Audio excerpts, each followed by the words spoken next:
Solidaridad bersama Kementerian Lingkungan Hidup dan Kehutanan menggelar pelatihan pedoman perhitungan dan inventarisasi simpanan karbon serta emisi gas rumah kaca di perkebunan kelapa sawit. Kegiatan digelar selama 2 hari pada Kamis dan Jumat kemarin dan diikuti oleh ratusan peserta online dan offline, serta mengundang kepala unit produksi perusahaan kelapa sawit Mitra Solidaridad yang tersebar di 11 kabupaten kota dan melibatkan Kalimantan Tengah dan Kalimantan Selatan.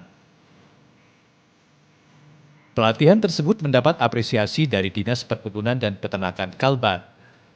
Kepala Dispunak Kalbar menyatakan, perusahaan, terutama perkebunan kelapa sawit, harus memperhatikan isu lingkungan, termasuk dampak emisi dan peningkatan karbon. Hal-hal seperti ini sudah harus jalan, yang berkaitan dengan target pengurangan emisi dan tentu peningkatan cadangan karbon di sektor perkebunan sawit itu harus jalan. Tentu kalau itu belum ya maka ini tentu menjadi sebuah hal yang memang harus dikerjain.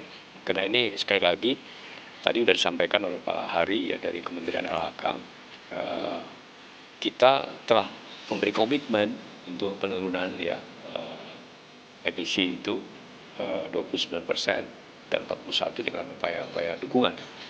Dan ini salah satunya ya. Untuk menekan tingkat emisi dan karbon, KLHK menyebut akan ada breakdown roadmap sehingga sektor pertanian bisa berkontribusi ikut mengurangi gas emisi. Dari dokumen-dokumen tadi sebenarnya sudah akan keluar lagi dokumen-dokumen yang lebih detail. Jadi kalau kita bicara NDC sebenarnya ada roadmap NDC yang sedang, kalau yang update sudah tersedia, tapi karena kita sudah masuk ke yang enhance NDC ini lebih ambisius lagi. Tadi kami sampaikan yang CM1 31,89, yang CM2 itu 43,02. Itu nanti akan di breakdown per sektornya itu seperti apa. Dosen senior Institut Pertanian Bogor, Profesor Rizal Dipur menyebut, sumber emisi dari perusahaan sawit terjadi akibat pembukaan lahan, pembudidayaan sawit, hingga pengelolaan. Lewat pelatihan pedoman teknis ini, semua keluaran emisi dapat dihitung dan diukur, sehingga bisa diketahui berapa jumlah emisi dikeluarkan dan diserap. Pada waktu dia menjadi sawit, sudah menjadi sawit, diproses menjadi CPO, ada lagi emisi terjadi di sana, yang kita sebut di luar lahan, ya, dari proses penggunaan energi, bagaimana limbah dari sawit itu dikelola, itu semuanya kita hitung di dalam kegiatan ini. Jadi artinya kita mulai dari sektor dari lahannya sampai ke non-lahan. Nah itulah yang akan memberikan gambaran seberapa besar sebenarnya industri sawit ini melepaskan emisi dan berapa pula yang dia serap. Karena kalau seandainya sawit itu dibangun dari lahan yang sebelumnya bukan hutan, di lahan yang semak belukar, rumahnya dia akan menyerap.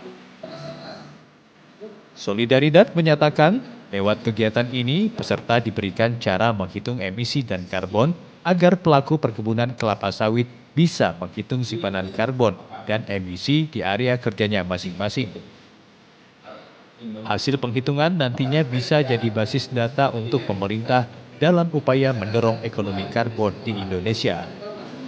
Ya, kalau pengurangan emisi kan sebenarnya kan juga kita salah satu hal yang disoroti di sana adalah bagaimana industri sawit kontribusinya terhadap pelepasan emisi karbon. Dan salah satu komponen sustainability adalah bagaimana mengurangi, memitigasi pelepasan emisi karbon.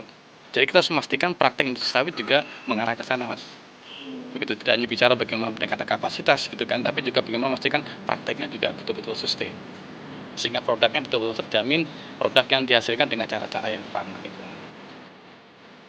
Dengan pelatihan ini, Solidaridad dan KLHK berharap pengurangan emisi bisa ditekan dan meningkatkan ekonomi karbon secara optimal dan baik.